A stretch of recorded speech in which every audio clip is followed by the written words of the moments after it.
திருப்பத்தூர் மாவட்டம் ஆம்பூர் நடராஜபுரத்தில் அருள்மிகு மாரியம்மன் ஆலயம் உள்ளது. இந்த ஆலயத்தில கரகத் திருவிழாவும் பூக்குழி இறங்குதல் நிகழ்ச்சியும் நடைபெற்றது. இதை அடுத்து உமர் சாலை காவலர் குடியிருப்பு வளாகத்தில் உள்ள அம்மன் ஆலயத்தில் கரகம் அலங்கரிக்கப்பட்டு பேருந்து நிலையம், ரயில் நிலையம் வழியாக நடராஜபுரத்தில் உள்ள மாரியம்மன் ஆலயத்திற்கு பல்வேறு மேளதாளங்கள் முழங்க கரக வீதி உலா சென்றது. இந்த கரக வீதி உலாவில் சுமார் 10 அடி நீளமுள்ள திரிசூலத்தை வாலிபர் தாடையில் அலகு குத்தி நேர்த்திக் கடனாக எடுத்து சென்றார்.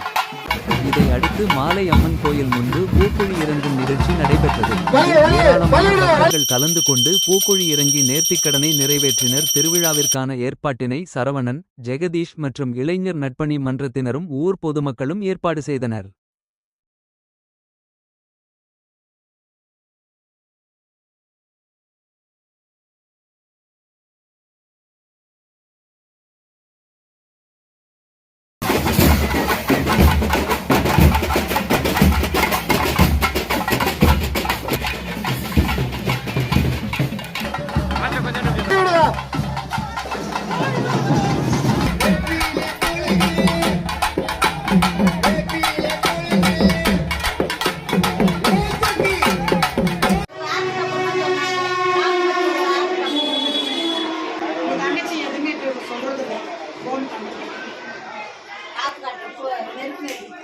तो मैं சொல்றது எதுமே ஃபோன் பண்றதும் இல்ல.